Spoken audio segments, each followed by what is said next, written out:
Hi, everybody. What is up? This is Breaking the Cage for March 16th through the 22nd. Happy St. Patty's Day and have a blessed equinox. um, Man, I have a lot to talk about today. So just get comfortable because we've got a lot to talk about with the energy. And I want to say thank you to all of our Matrix tribe who's here and checking out the video. Whether you're on Facebook, iHeartRadio, on my YouTube, wherever you're catching this. Thank you for coming and sitting with us for this. And if you're new, this is where I typically channel the energy that I'm getting for the week. Sometimes it's a little bit of the energy for the month, as well as give you some of the basics of the medical astrology, which is the blueprint, along with the astrology. But this week's going to be a little bit different because I was really feeling something I'm going to start creating more and more now that I'm starting to get back to me, of what I'm going to be calling on the fly, where I'm just coming out with some shaman rambling. And the reason why is because I typically sit down and I look at the astrology, I look at the medical astrology, the blueprint, and I write all my notes for that so that I can understand, and whatever is being directed at me. And I say directed at me because I don't read astrology quite like most astrologers do. I literally was taught astrology through spirit, through my connection to spirit and source energy. And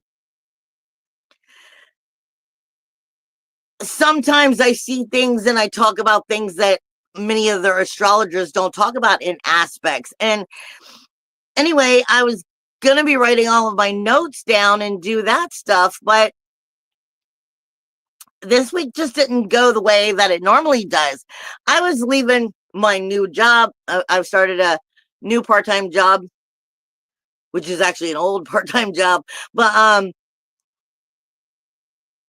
on my way home, for those of you who followed me for any real long amount of time, like years of years, know that I used to come out and I'd be driving down the road and all of a sudden, like, it would just come to me. That's why I was saying I'm going to start doing these on the fly again, where it's just I have to come out and bring this energy out.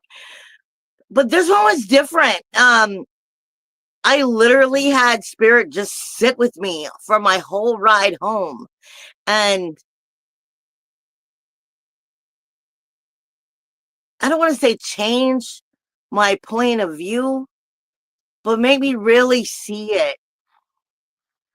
See the true picture, the important facts from a different perspective, from a higher perspective, from a more soulful perspective. And that's why this video is going to be taking the kind of detour this week. Because, I mean, as we're walking through this month, we've just had the first eclipse of the eclipse season. Now we're going to have the equinox, and then we're going to have the next eclipse. So this month itself is a major transformation. It's major seeding, like planting the seed. Just it's seeding, it's gestation of your inner godding. And I'm getting that just distinctly from a rune I'm going to talk about here in a few. It's just part of the way that it was given to me. And how human are you? And what is human?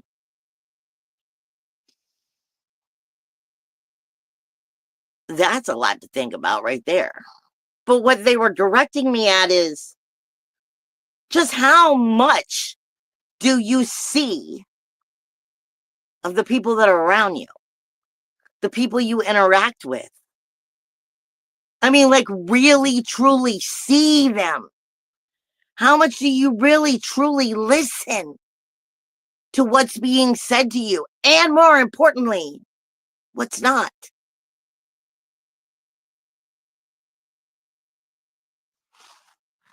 Because often the things that we don't say are heavily important. The things that there's 1,050,000 reasons. I mean, behind every different person's individual intention and reason and thinking and feeling and worry, anger, fear, anxiety, doubt, trying to protect someone. I mean, there's a million different reasons for why we could not say the things that we truly are feeling in our mind and our heart. And like I said, how much do you truly see, really, really see yourself and your world and the people that are involved in your life, those that you love? And how much do you listen and honor and respect?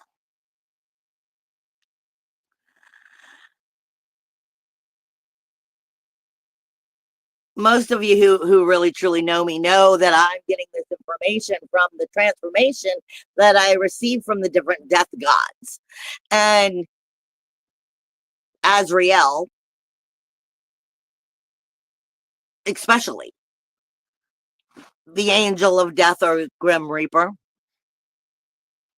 Because, like I said, this was just they were just sitting in me and just giving me so much of this information and importance of what you can't take with you.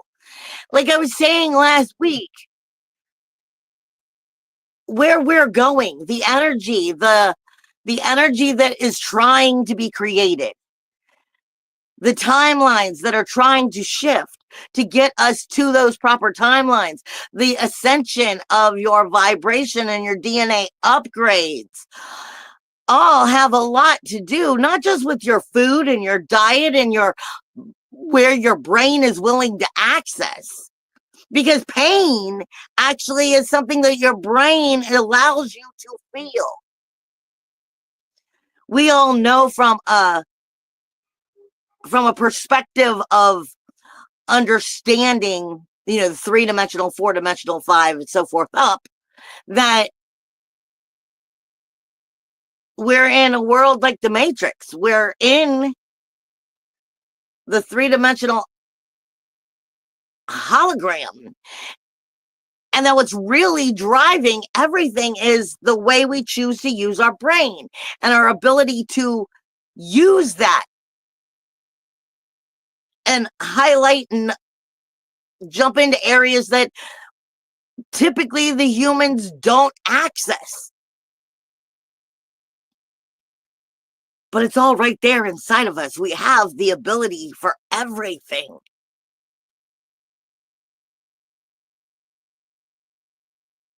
So what do you see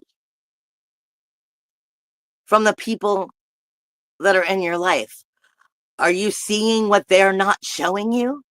Are you seeing the pain that they are in, that they're not even admitting? Are you seeing the wonderfulness and the beautiful love that's in there?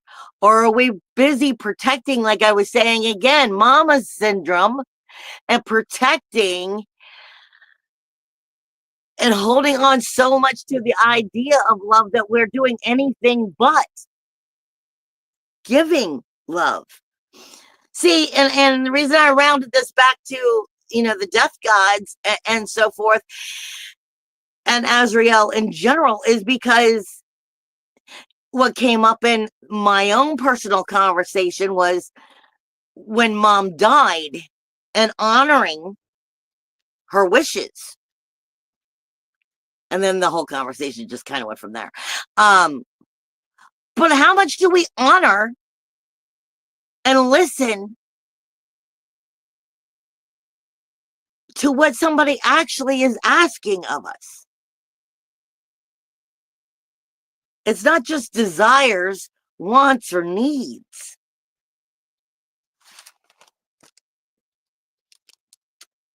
When we're actually hearing the true person, and we're able to see so much bigger into the depth of them, we start to realize that it's not that we need protecting from each other, or the denial, or the self-sabotage and the bullshit that we've all been trained to deal with. It's we need to all feel loved, and understanding what that really comes into. There is no time like the present.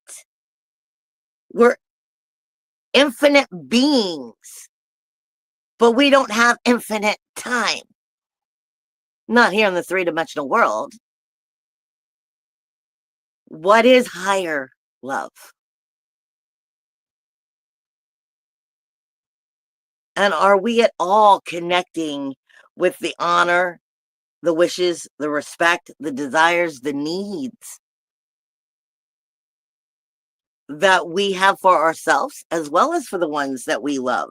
See, because through this sandwich of this eclipse right now, and the equinox, and the next eclipse, I was saying it's a major transformation. It's a major timeline shift, a major change. But what's happening also is we're starting to understand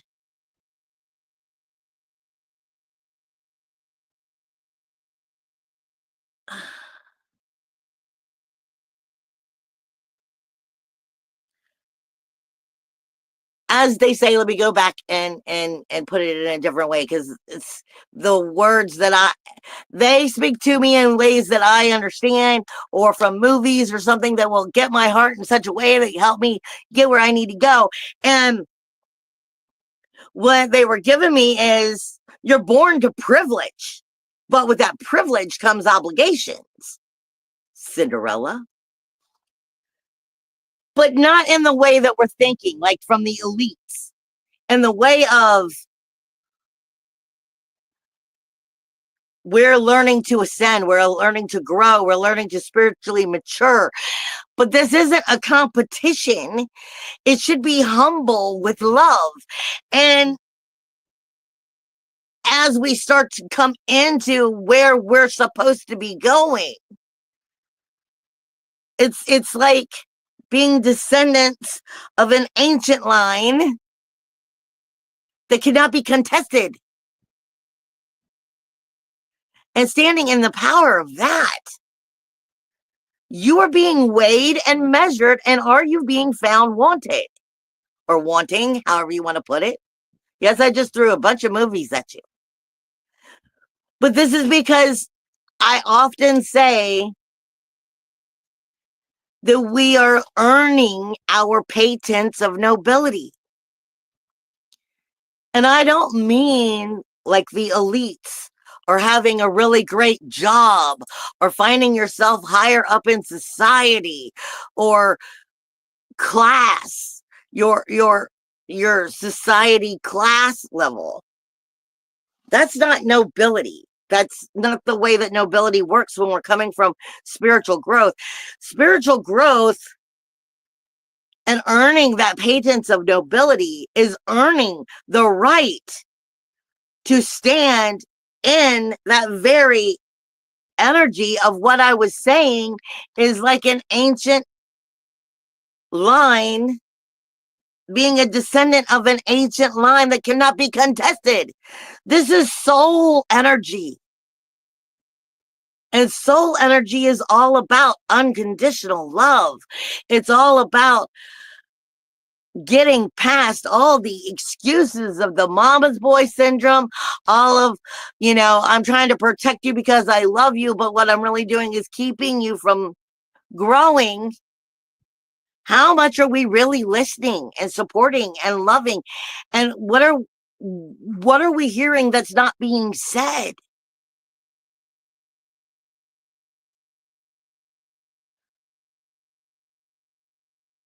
Like I said, as we move into this next energy, it's not about competition. It's not about what bloodline are you? What ancient line are you from? What,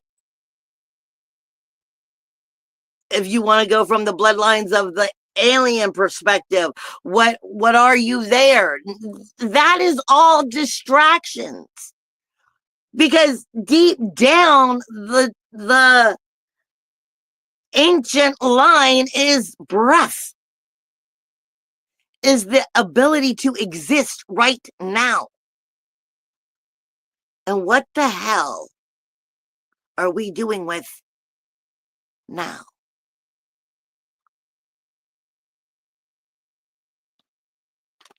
And why continue to give any excuses other than the actions of now?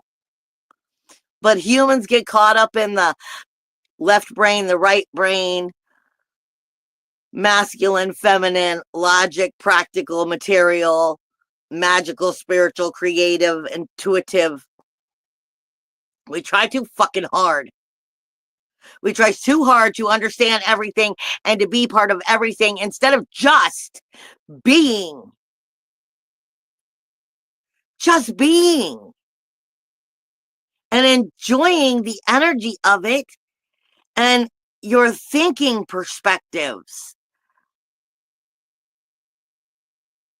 We tear ourselves apart so easily. And this is an incredibly sensitive time for us to truly step into this transformation of being higher beings, or a step towards moving in the right direction of becoming what we can become, without keep bringing the karma and pulling ourselves back. 2 steps forward, 3 steps back. 2 steps forward, 3 steps back. That's what I just heard them say. We fight for excuses that we only know and understand because that's all we've ever known, instead of just being love and being now and being present in what you are creating. What are you seeding? This all comes down to, are you connecting with that inner guiding? I was given, and this, it wasn't even me. If you really truly look at the astrology all week with all of the different aspects set up, it's written right there in the astrology. You have, which is a rune, and a lot of people will call this rune Induus, but to my understanding, the proper pronunciation is Ingwas.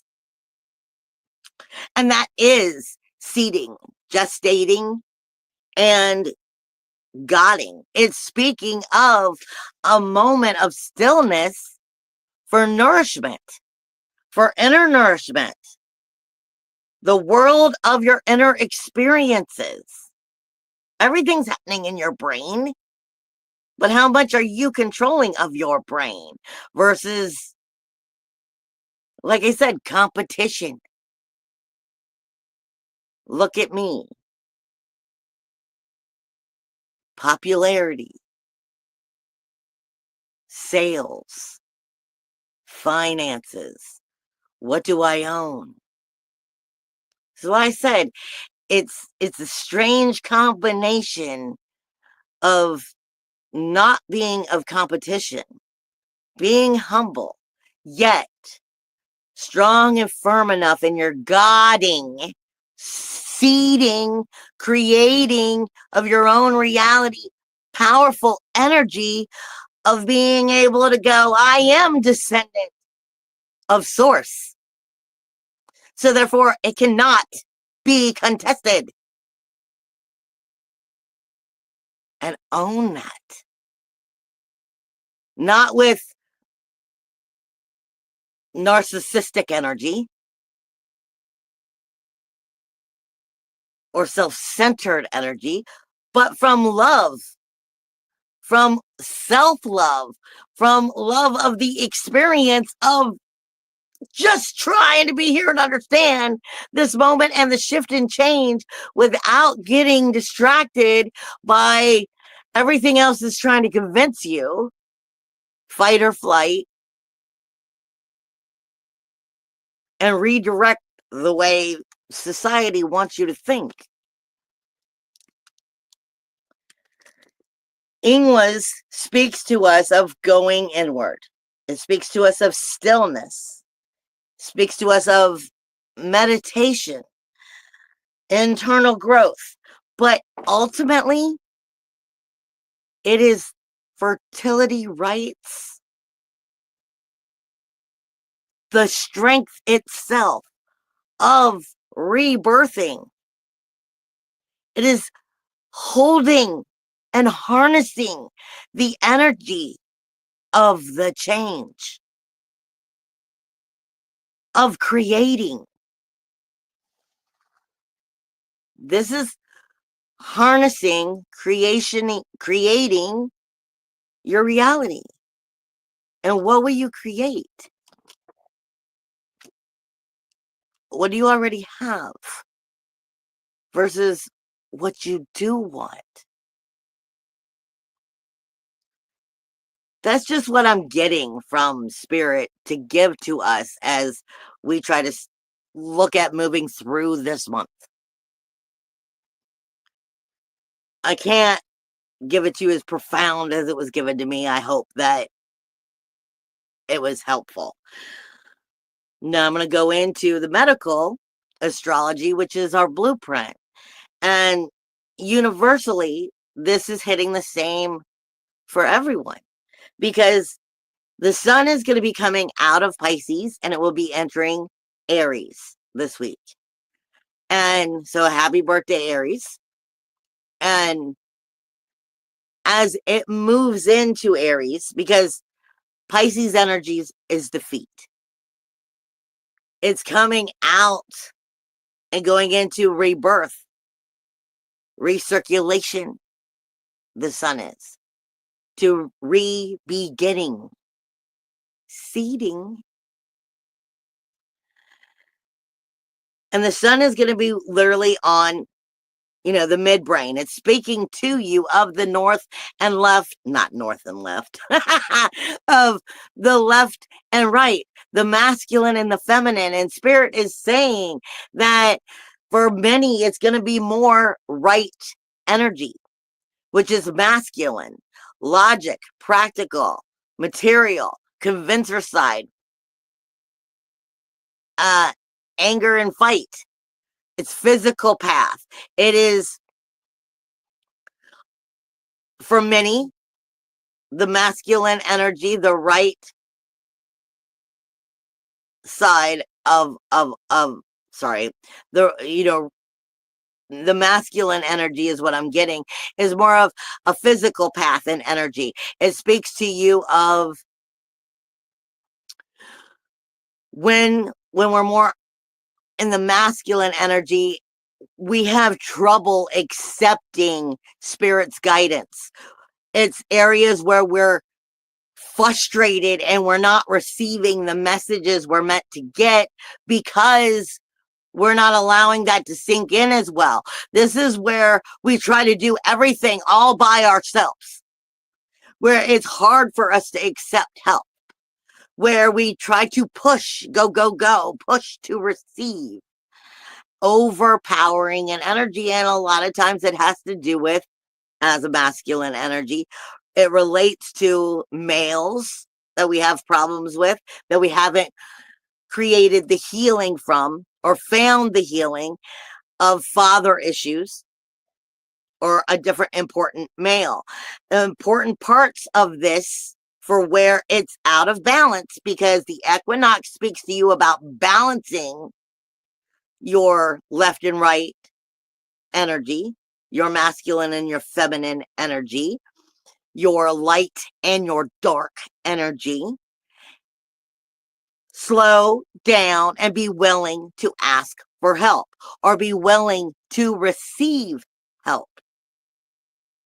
Be willing to learn new ways of doing things and creating and manifesting in new ways. Slow down and allow that guidance and help to come through. By trying to push to receive and overpowering, it's going to be 2 steps forward, 3 steps back. 2 steps forward, 3 steps back. They just said that. Try to work more with the feminine energy and your deeper reasoning for being. Try to understand where you may be feeling heavy and release that, because it's stopping you and your creativity from allowing you to move forward. Where we have trouble trusting in our intuition, our psychic gifts, our abilities, but really working on not physically being weighed down, but follow through with the guidance and the acceptance and keep going. As I move into, like I said, the sun now being in Pisces, it's speaking of the masculine and the feminine. The sun is an illuminator for good or bad. We're talking about the equinox. We're talking about between eclipses. This is definitely seeing the best sides of you and the worst. The light and the dark. What is in balance? What is not? It is illuminating what needs to be seen. Showing it to us by literally being in our brain and how we are viewing ourselves, the world around us, our actions. But then as we move into Venus, Venus is in retrograde. I'm going to stop so I can go back. Venus is in retrograde. Mercury is in retrograde. Let me back up to where I had it.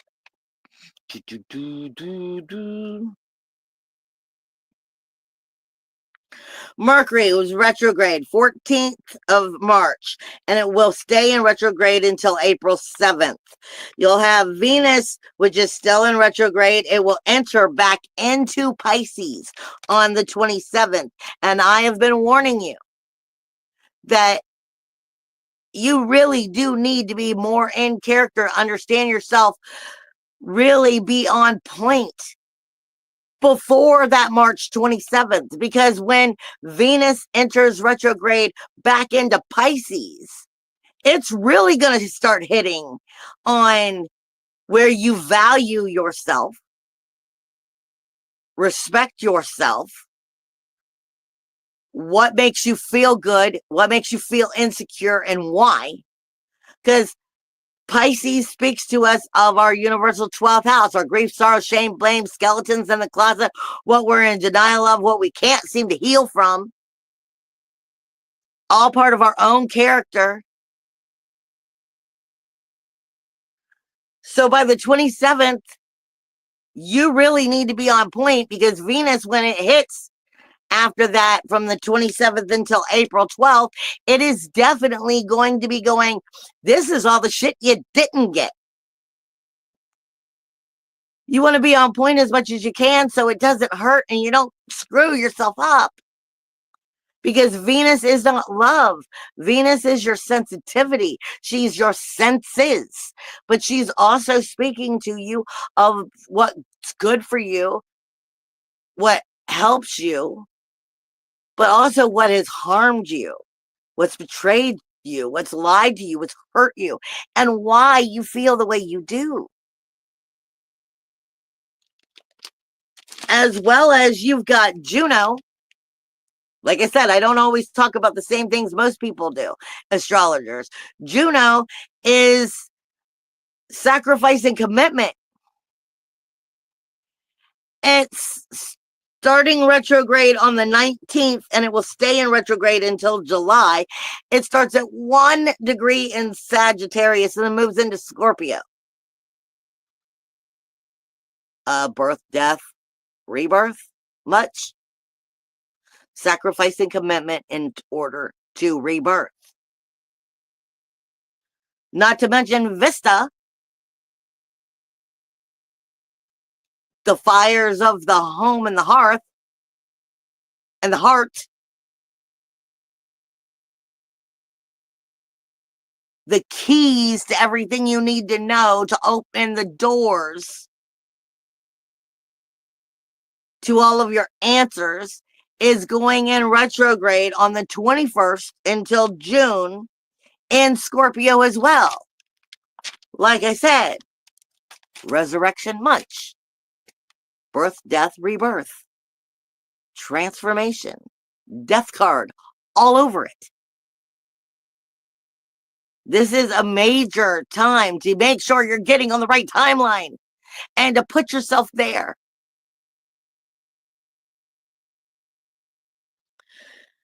Venus is in retrograde, but it is also on the midbrain. It is also dealing with the right and the left sides of your brain energy, of your masculine and your feminine energy. It is also going to be running through the third eye. Venus, sensitivities, values, beauty. What makes your world glorious? What makes you happy? What brings that? And what harms that? To your very character, to your own conversation with your own self in your own life. And what is that doing to your chakras and your body? Because all of these messages from the brain sink right into the zeal point and go directly into all chakras. Then you have Mercury, your communication, which is literally on the eyes, the ears, and the cheeks.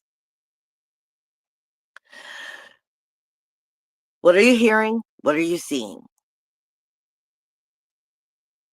How are you seeing it? What vibrational frequency are you seeing and hearing things from?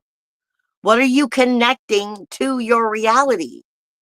And if you don't like the reality, why are you continuing to connect it? Because you're going to put yourself on that timeline. Chiron, the wounded healer, is on the eyes. All of this is asking, are you seeing from three-dimensional hive mind eyes or from the third eye? From a higher perspective, a higher viewing, higher love. Uranus, your independence, your liberation, is still in Taurus. It's on the jaw. This has to do with your speaking, your breathing. It also has to do with just your facial movements and the way that your face is looking and the ability to, move your lips and everything. You have no idea how much the jaw is responsible for. Not to mention in shamanism, how often the jawbone is used in music. Gemini is Jupiter. Speaking of the trachea, the air that you are breathing in, the oxygen and carbon dioxide that's coming in and out through the heart and so forth, the transportation into the lungs, the ability to continue to exist. Cancer is on the adrenal glands, but it's dealing directly with the kidneys and regulating body fluids. So you're looking at your third eye in your crown, speaking with your heart, your solar plexus, and your sacral chakra. How strong is your root? I've been saying forever that this has so much to do with everything else that is in astrology, everything else Every other planet is all from the hips down, from the chakras of the lower consciousness. Consciencelessness.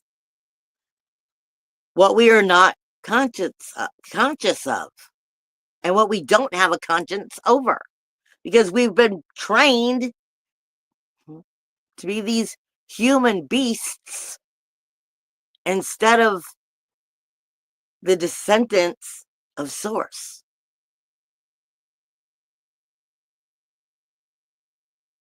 It's just where you step back into it.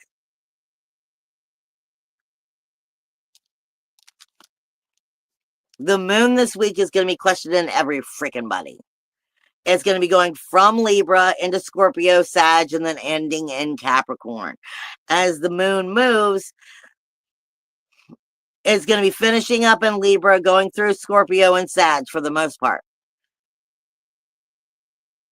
All about transformation, and are you in the right higher perspective of thinking? Are you willing to be transformable, or are you going to be Sherlock Holmes and like rip everything apart? Scorpio has a way of doing that. Scorpio can transform everything, but it also has a way of being a detective and create chaos because it believes in it. Every sign has good and bad. Make sure you're using the energies to your positivity. We do have some yads this week that are very important, but the first one is a very hard yad to work through because it's the bigger of the yads. There's not one, there's like 4 different kind of yads, and the different measurements, so to speak, defines how hard they are. And the first one is one of the hardest. It's on the 20th. You have the moon, which is going to be running straight through its energy in Sag, your galactic center, we'll say it that way, and your source energy, and your higher perspectives, higher understanding, and morals and ethics. Learning to step into and see it and be that is coming straight through and questioning Jupiter. This week, everything has to do with Jupiter. So everything is going to be abundant, abundant, abundant, abundant, abundant. Okay? This is one reason why it's important to stay in positivity. The abundance is going to be just manifesting like nobody's business. Everybody's talking to Jupiter as well. But this yad on the 20th is going from Jupiter in your communication, everything that's up close and personal, going over to the 11th house, to your groups, your memberships, your committees, what you're a part of. And does it support you, or are you getting stuck being naive and supporting things that you really don't care about? And it's Pluto. It's asking you just how much of this is for you. This is your life. It is speaking with Lilith in the 7th house. Libra. I can't say it enough times. Do not create harmony and balance where it does not belong. There's so much about this week. The moon in Sag, Uranus, and Mars yad on the 21st. Standing in your power. If you're ready to be liberated. There is so much wonderful energies, but it's all going to be abundant. And it's really asking you, are you weighed, measured, and found wanting? Do you get to graduate or not? I love you guys. I'll see you next week. Bye.